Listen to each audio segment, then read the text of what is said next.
Ink go. PUS, go. Surgeon, go. Booster, go. Copy that. We have a go from you guys. This is Talking Sound. Well, hello everybody, and welcome to the Talking Sound podcast, the only podcast on the internet where -10 is a number to be desired. I am Chris Jordan, your host, coming to you live today from the HOFT Institute.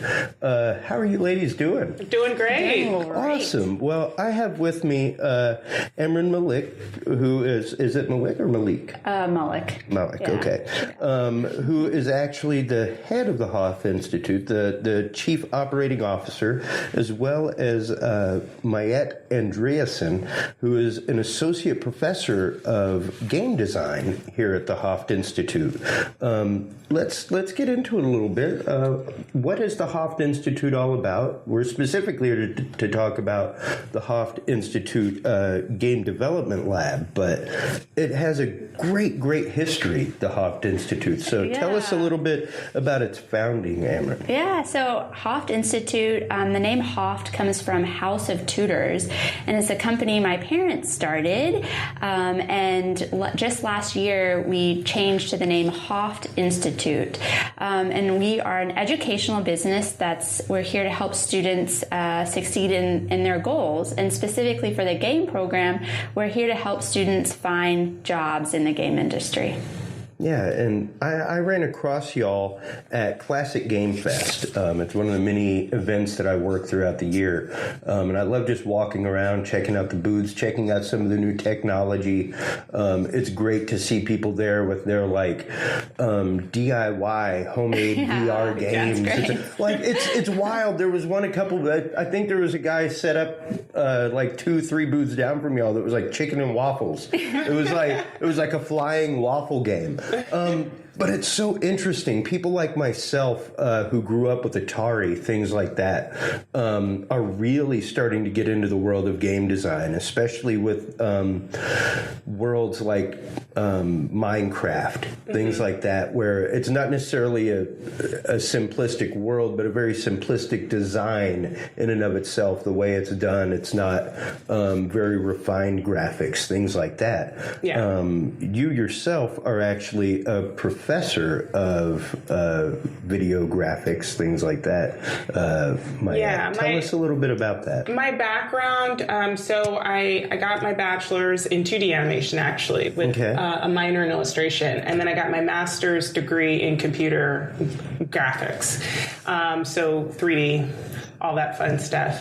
And I've taught a lot of classes, both in media arts and animation and game design, some pre-production classes, some full-on production, and some more post classes, so more upper-level classes where students are really working on their final projects and things of that nature. So that's kind of my background. I started off working in the games industry. I worked at 2K Sports. I worked at Zynga back when I lived in San Francisco. Oh, wow. Yeah, that's where I went to grad school. Okay. in SF. And came out here to Austin, actually, because my husband got an opportunity at a game company here in Austin. And that's when I started teaching, and I've loved it. Now, what part of the gaming industry, because not a lot of people realize, we were talking about this earlier, that a lot of times there are games, of course, that are cinematic, huge games, things like Final Fantasy, where there are hundreds of people working on it. You know, there's philharmonic orchestras writing and doing the scores and things like that. But so many games are developed in teams of 5 to 10 people. That is true. I mean, obviously, the companies I worked at in San Francisco were bigger companies, but I did work within small groups. So I worked as a front-end artist. So I was working on reskinning menus, which is just taking old menus, putting new textures on them, refining animations, things of that nature. I sometimes made props for the menus on the games. And sometimes I would redo textures or texture maps for characters and things of that nature. And that was my first job out of the gate. And then when I worked at Zynga, anything they threw at me, it was mostly asset creation. So 2D and 3D. Nothing really needed to move. It was all social gaming. So it was like, oh, these are things that you're going to win. These were special things that people could win, like special awards. Trophies and things achievements, like that. Things like that. Yeah, there was some UI design that I did as well, but mostly it was a lot of asset creation for them. And it just used everything I had in my wheelhouse. Oh, I'm going to have to use map painting for this. And I'm going to have to do 3D modeling and texture. Now, as far as, and this is where I kind of want you to answer, and then we'll swing back to Amrin. You, as a student coming from just learning this stuff, not just on an interface, but in books and class, things like that. What was the transition like for you going from student directly into the professional world, working in a team, being a part of an integrated team like that? Well, there is a bit of a learning curve, right? Because there's just certain things that you don't know, that you aren't taught when you are in school. Yeah.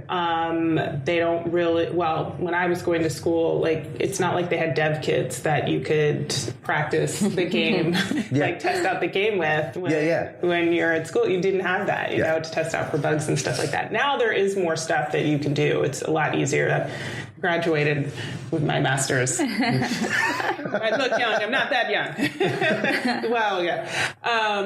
And some of the other things, too, are just soft skills. And those are some of the things in HOFT that we bring to the students, things that I had to learn on my own. Yeah. So just how to kind of navigate that professional world, how to seek out mentors on the job, people who are vested in your success is very important. Actual people who are vested in your success. And getting to know what your boss wants to, and being able, because every boss is different. I had one boss, I worked in an advertising agency after undergrad, right? And he micromanaged everything. He was super micromanaging. But then my boss at game companies, they didn't micromanage. They trusted you to be able to do your job. Yeah. So, getting used to not being micromanaged and being trusted to do my job, those are things that sometimes you just have to ask, how do you like to get work? Do you want me to show you the iterative process, or do you just want the end result?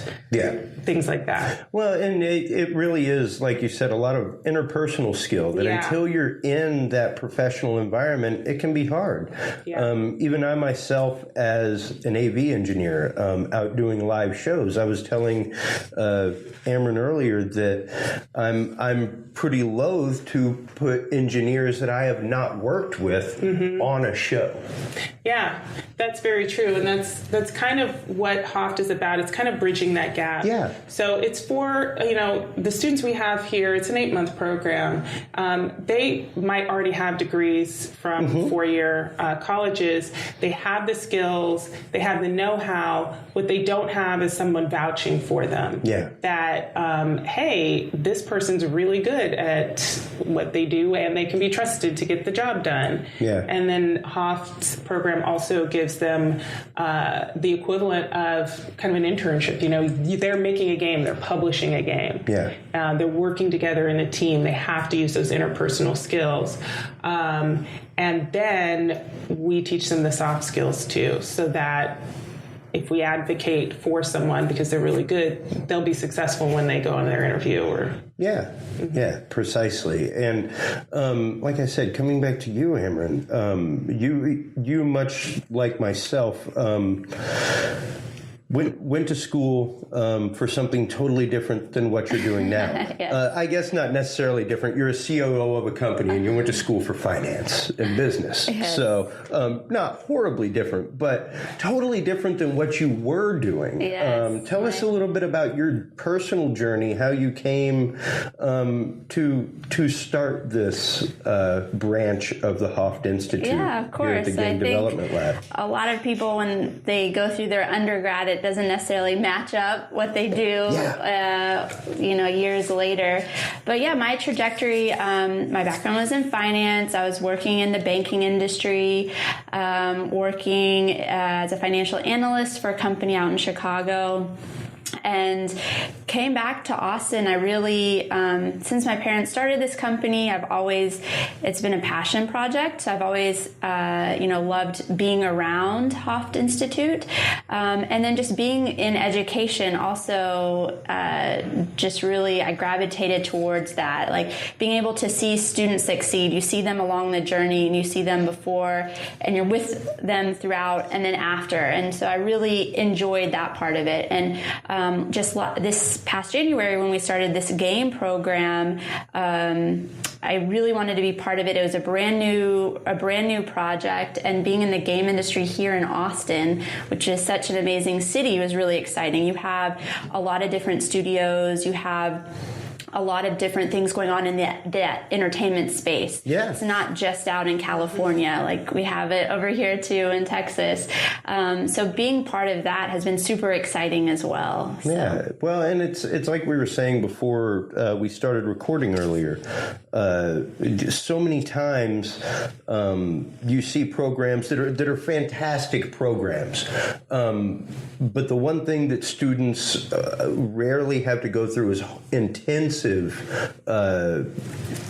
actual internships. Exactly. And that's why we called our program Lab. It's Game Design and Development Lab. We want students to be in that lab environment, a safe environment where you have these experienced instructors there to help guide them. So that way, when they do, if they do have troubles going through things, there's people there to help them along the way. Yeah. And we're their support system to help go through that entire process and getting a job. I think so often, not only in the game industry, but a lot of industries, you're so focused in school on just finishing, just graduating, getting that degree. You're not focused on the soft and hard skills that you need to get a job. Yeah. The team building, actually working with other people, getting all that experience. You don't think about that. And then when you're trying to find a job, you're like, wait a minute, I need connections, I need a network, I need a, Which is quite honestly, like we were saying before the show, a good 40% of it. Yes. It is. Like it's beyond the realm of important. Yes. Not just the interpersonal skills, but the connections and the network and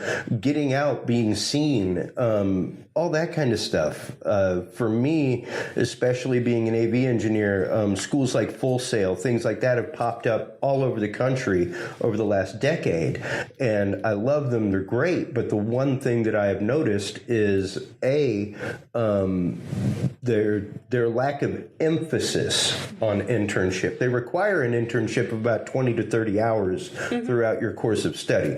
Like I was telling you earlier, Amrin, statistically, the people that I've met that succeed and know their field and know it backward and forward were the ones that beyond that 30 hours continued doing internships. They left this studio and then they went over there and learned something totally different. Exactly. That's what I did, actually. The difference between undergrad and grad school for me, and I took about 4 years just working in between the two, is I didn't have an internship while I was in school and undergrad. And that definitely hurt me. And how so?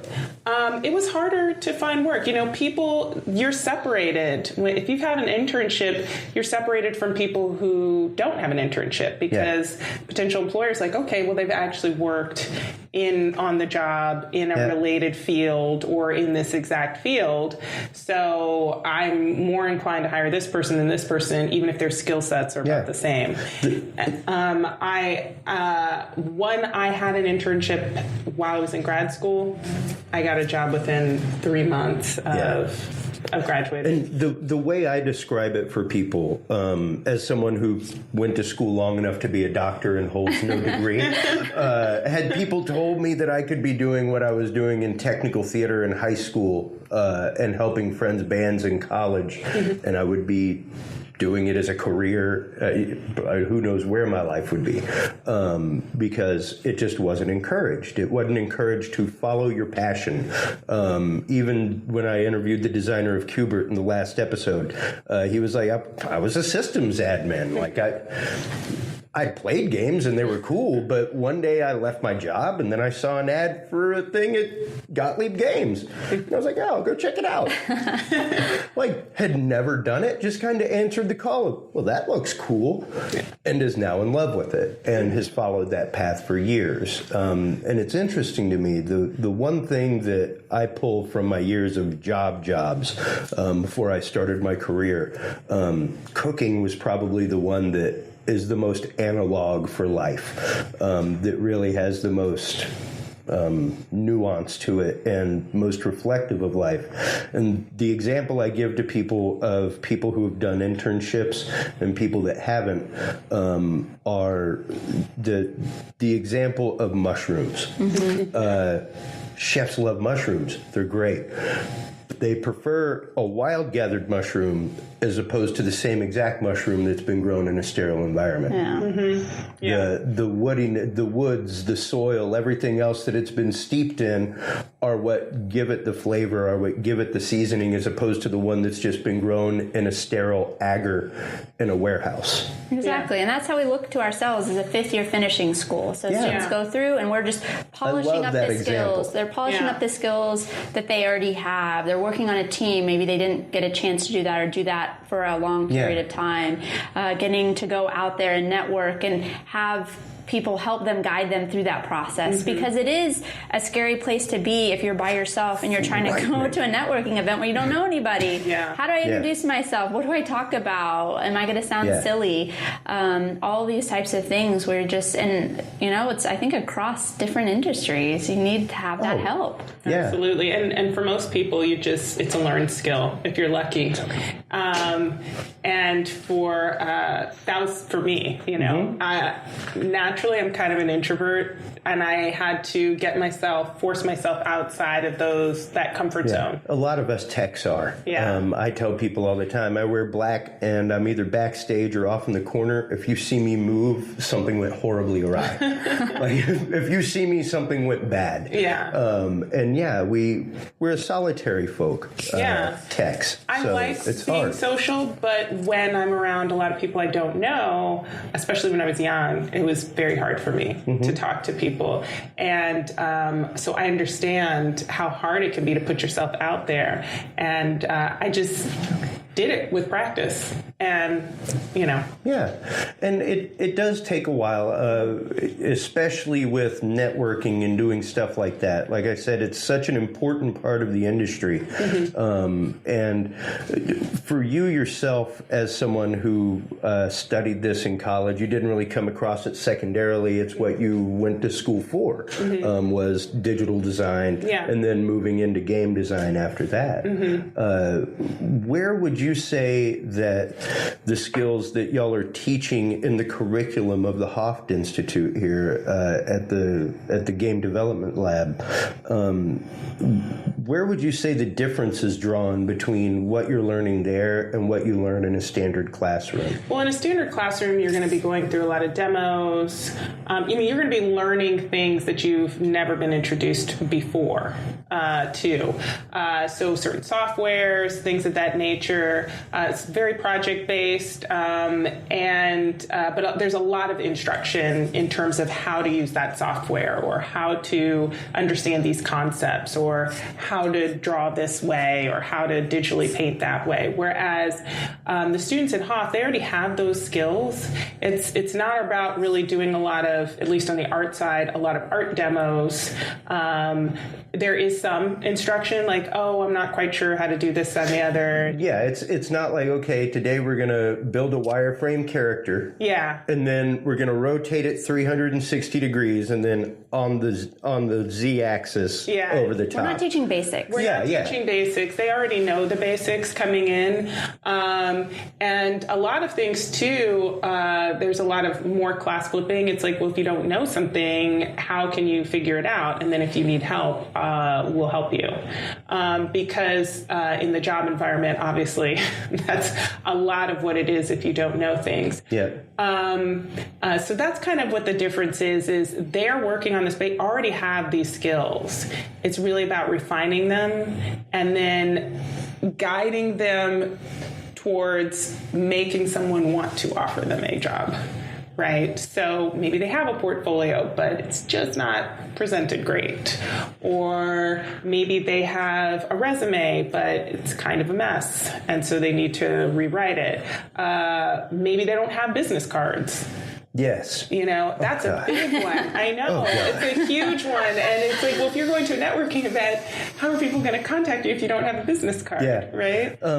Yeah. And I think it was actually you at the at Classic Games Fest that turned my card over and was like, ooh, I like this part with like where we met. Yeah, and I all did. that. I loved that. A friend of mine and I years ago had an idea for, and we're still trying to develop it, just a slightly thicker than business card, digital business card. Oh, that would be cool. Where you can literally just like, hey, my name's so-and-so. We met here. This is what we were talking about. There you go.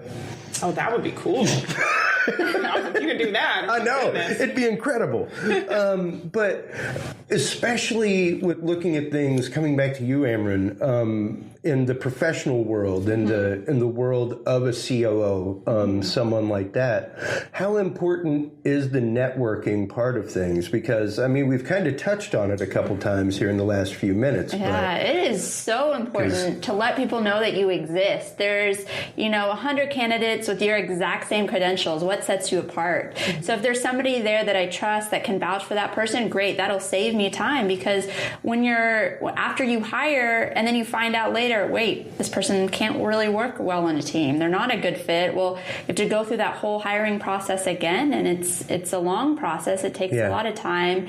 So you want to make sure you're making the right choice. Oh, even just the interview process in and of itself is time consuming. And, yeah. It's rough, and it can be rough. And I think the one thing, too, that a lot of students forget is to be themselves, right? So they get really nervous. And it's they've already wanted you to come into the interview. So they know you have the skills. So now they just want to see your personality. You've gotten past the hard part. The hard part is the open door. Yeah. And how to open the door. Yeah. And where is the door?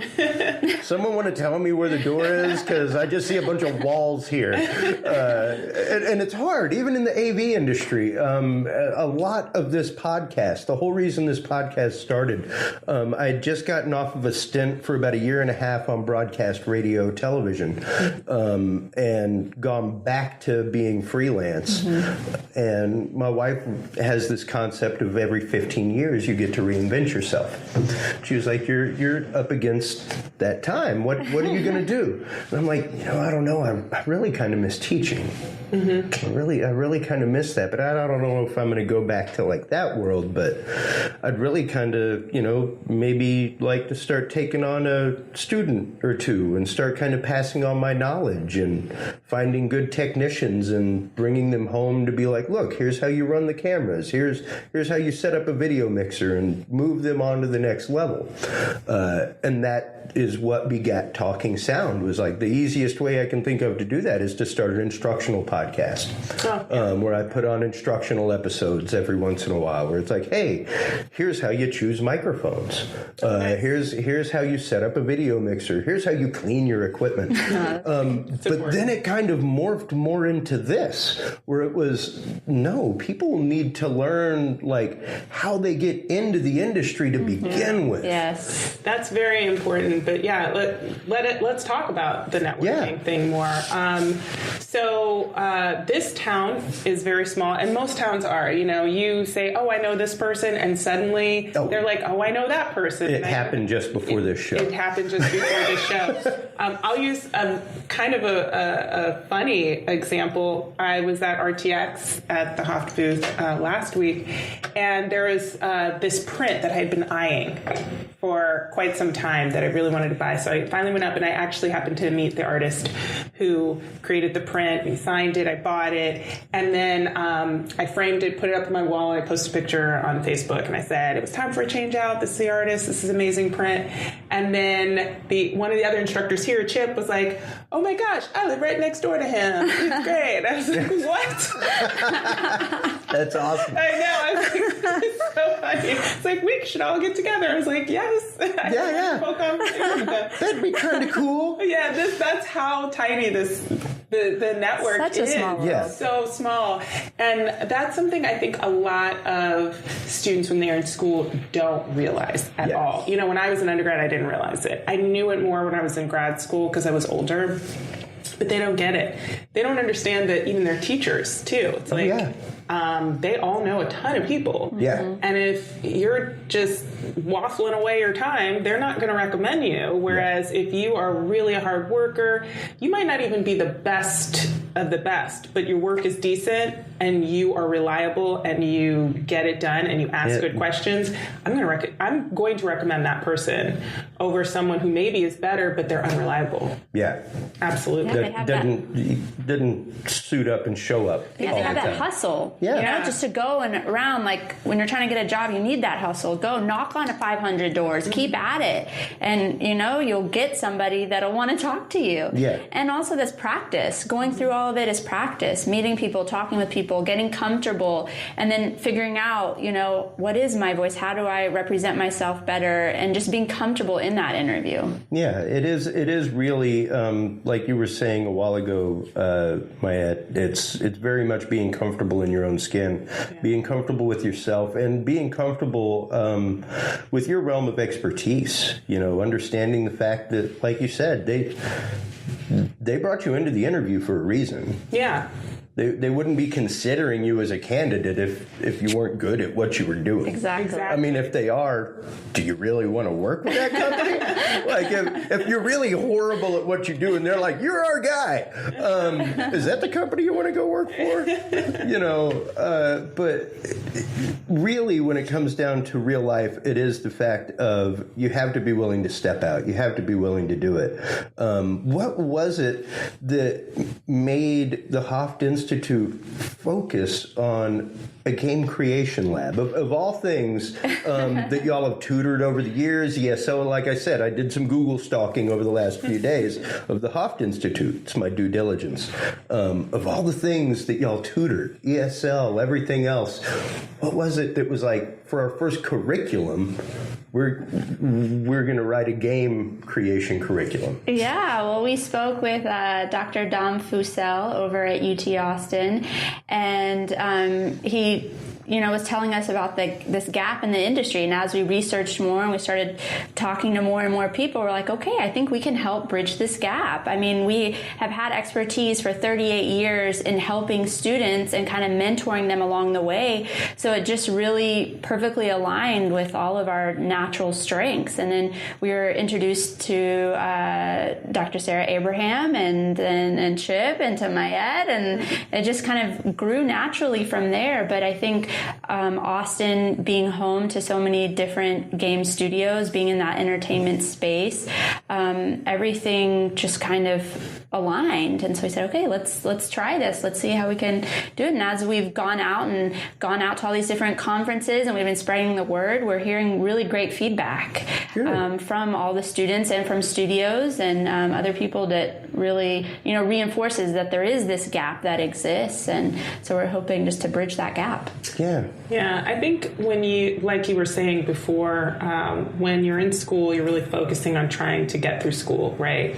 And you're not thinking about how much work it's going to be to get a job. Your mind's on your next test, man. It ain't on 3 years from now. You haven't learned the concept of 6 month, 1 year, 3 year, 5 year plan. Yeah. I think a lot of young people, maybe who are still in school, might not realize that it's a job trying to find a job. It is. It's a full-time job. It is a full-time job. Yeah. You have got to get out there and hit the pavement.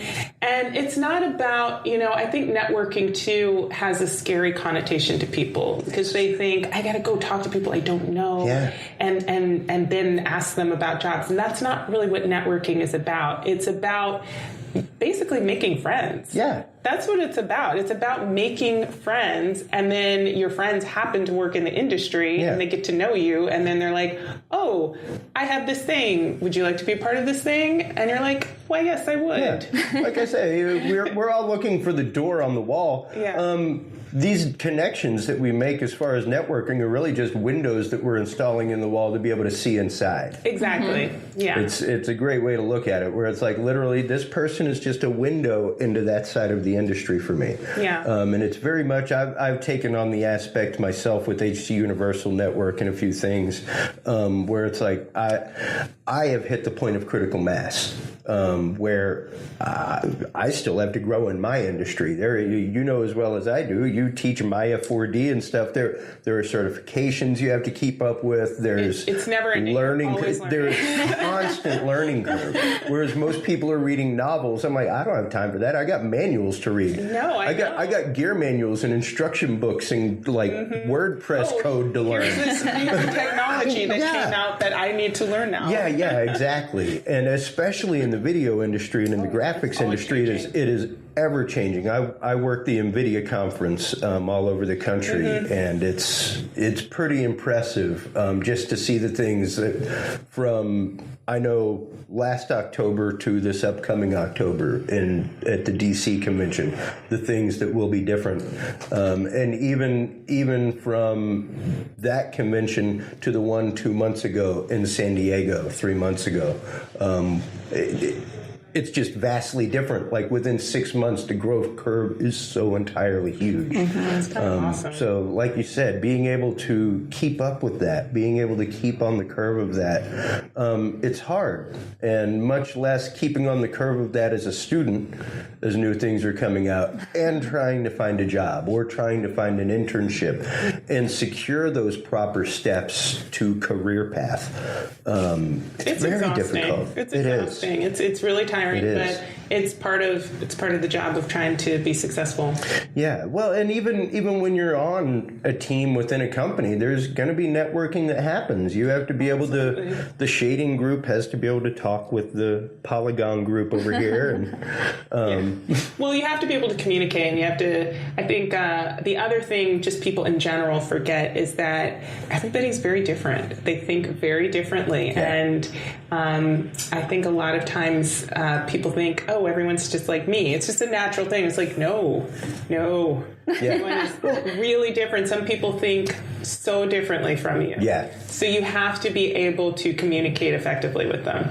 Yep. You just got to figure out how to talk. Yeah, exactly. And, it's interesting. A couple times I've actually seen Alan Alda get up and speak. He has this new thing where he uses improv comedy he brings scientists from across the country together to take improv comedy classes so that they can actively learn to communicate with each other and be in each other's heads while they're collaborating with each other. Wow. That's cool. So it's pretty interesting. But it's wild, the concept of, like you were saying, just being able to understand how we as people communicate. Yeah, because the way I learn might be very different from the way you learn or from how Amrin learns. Even your workflow. Even my workflow. Yeah, all of those things might be very different. I know I've had colleagues, I ask a lot of questions, but they ask a lot more questions. Yeah. But very different questions from the type that I ask. But and I was like, oh, I wouldn't even think to ask that question. It's just different ways that people think, which I actually think can make for a better project and better outcomes. Definitely. Honestly. Definitely. Yeah. And now with the curriculum that y'all are using right now, are y'all focusing on any particular type of gaming? Is it mainly first person? Is it app gaming? Is it VR? The students actually get to kind of decide within their group. They decide kind of what game they want to focus on. Let's walk through a typical semester. Let's walk through a typical curriculum course.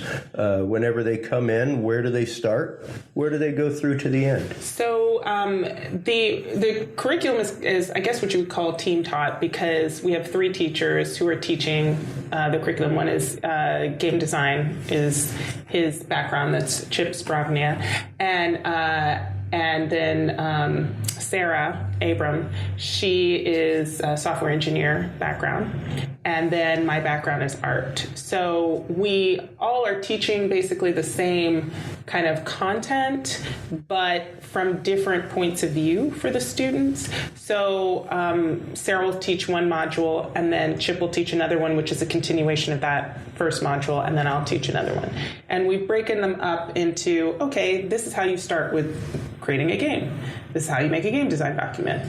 This is how you build a prototype. This is how you test, right? This is how, now this is how you do whiteboxing, and these are the programs that people use, and these are the things this is the iterative process, or this is how you can communicate with your team. These are all the different ways that you can communicate so that you guys are all staying on the same page. And then once production starts, it's a whole nother module. And it's like, okay, this is what we're doing right now. Now you're building a white box, you're play testing, now it's time to work on the user interface. And it's broken up it's all project based. So it's broken up into steps, kind of manageable steps for the students. It's like, now it's time to make a vertical slice. That's what you're working on now. Yeah. This will be due at this time.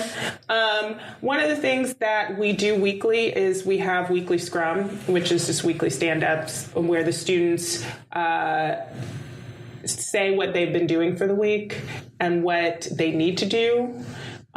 Whether they've fallen behind, whether they've gotten ahead, keeps everybody accountable. Sure. And that's been so successful that the students have actually decided to do it more than once a week, more than just in class. Oh, wow. Yeah, which is really, really great. They decided they were like, yeah, this is good. We need to do it more so that we're more accountable. Yeah. Because obviously they all have jobs, or some of them are actually still in school at other places. So a couple of them work full time, and so they come in the evenings to HOFT for the program here. So they learn time management as well as working on this project, their game project. So they get together, they decide through their game design document what kind of game they're going to make. It's an iterative process. Yeah. So obviously what maybe you started with, it's not quite the same. Yeah. As you get towards the end of production. Yeah. And the whole certificate program, it's 8 months. Mm-hmm. Like I was saying, it's in the evening, so students can be doing other things in the daytime. And from start to finish, it's 8 months. Now, what kind of requirement, resume, anything like that does a student have to have in order to become part of the program?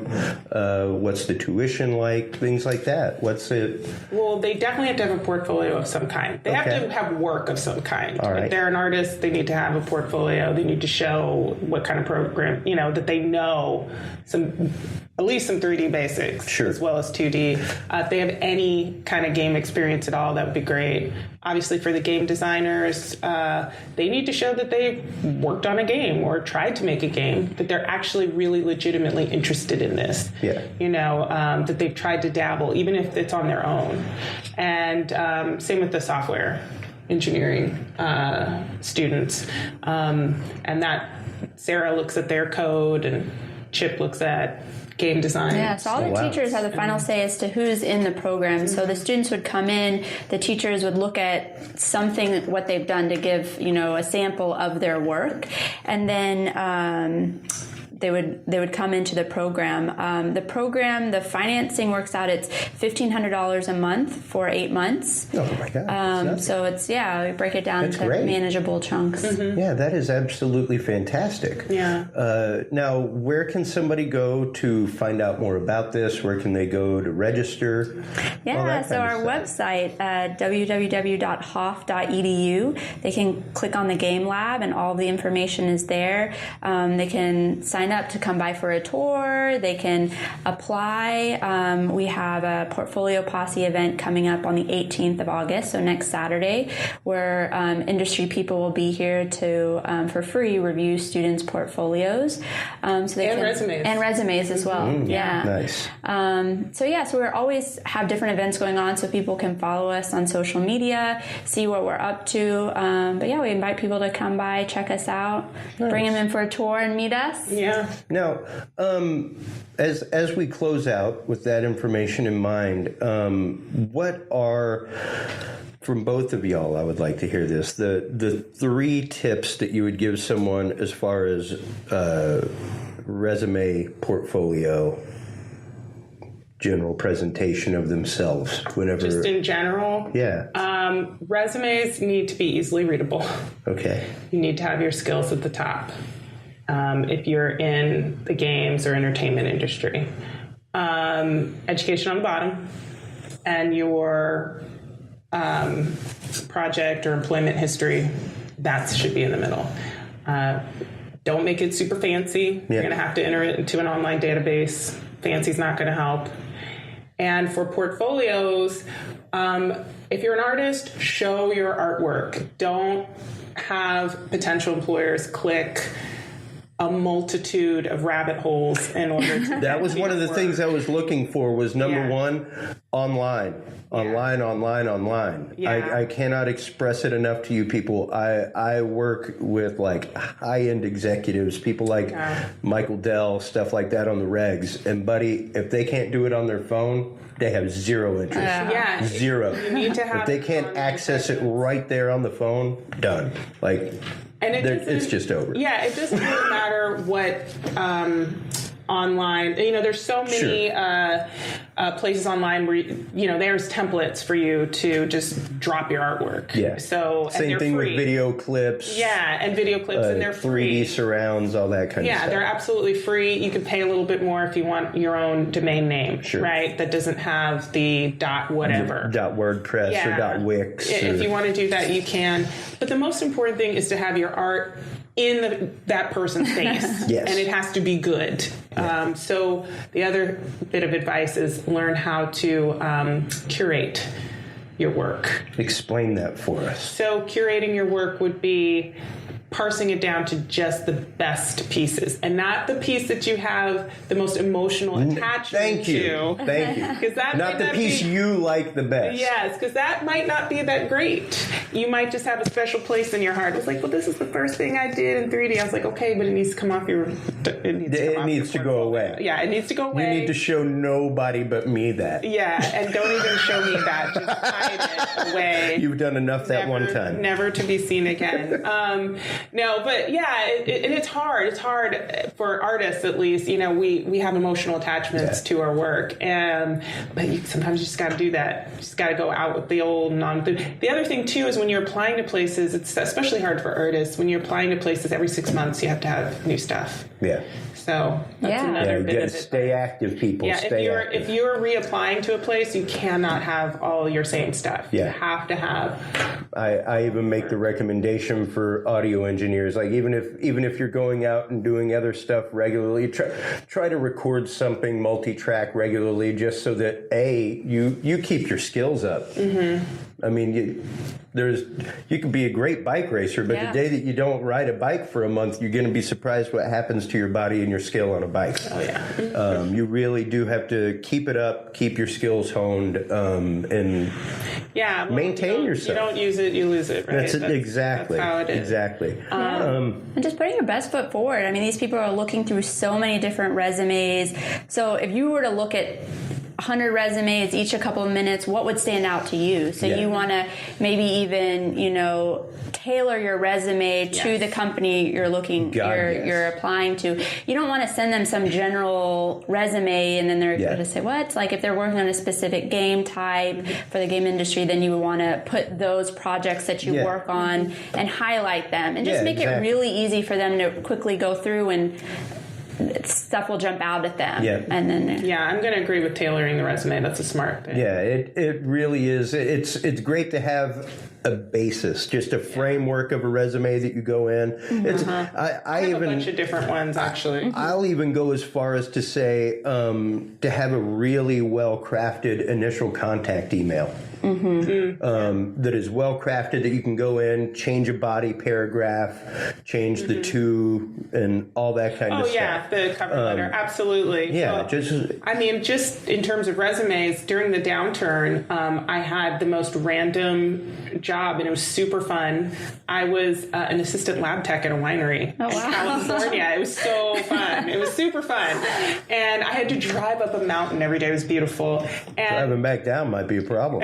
No, I made sure safety first. I'll take it home and then Yeah. But I got it because of networking. A friend of mine, her brother was in a bind. He was the main lab tech, and he was like, "Oh no, the person who's supposed to be my assistant for Harvest just quit. Can Myatt send me her resume?" I have an admin resume. I have admin experience. I looked through it. I updated it a little bit. I sent it to him. He's like, "Great. Can you start tomorrow?" He's like, "Sure." Sure. great to be prepared. Absolutely can. Ladies, thank you all so much for taking the time to sit down with us to share this awesomely informative stuff with our audience. I'm firmly behind what y'all are doing here. The more I read about it, the more interested I was, and after meeting y'all and just feeling the passion in this room with what y'all do, I am so excited for you guys. The fact that y'all are just starting out and getting into this, I can see it growing exponentially over the next few years.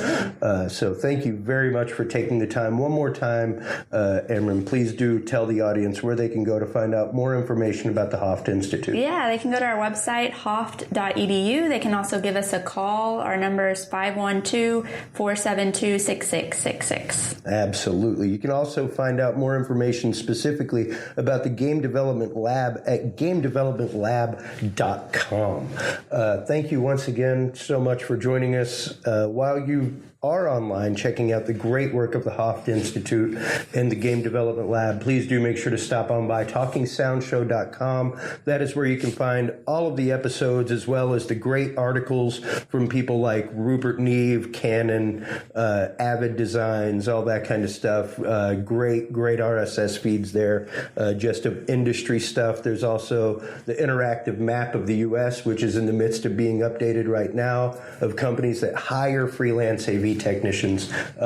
If y'all like, I can also start adding in game companies. Absolutely. People there is who an hire interactive game map. It's called GameDevMap.org, I think. Okay, great. It's up there. Awesome, because as far as I know, I'm the only interactive map of AV technicians, where it's like, these are people who hire freelance AV technicians. And they take donations. GameDevMap.org, I believe is what it is. And it's all the game companies throughout the entire world. And nice. You just click on a dot Beautiful. on the map if you want to go to a certain... love those kind of resources. I will make sure to link that, as well as the HOFT Institute, to the Talking Sound podcast, so that we can bring some more attention to you guys. Thank you so much, everybody, for tuning in. Thank you so much for coming and sharing all the great info about the HOFT Institute. And until next time, everybody, keep reaching for 11. We'll talk to you soon. Take care. Bye-bye.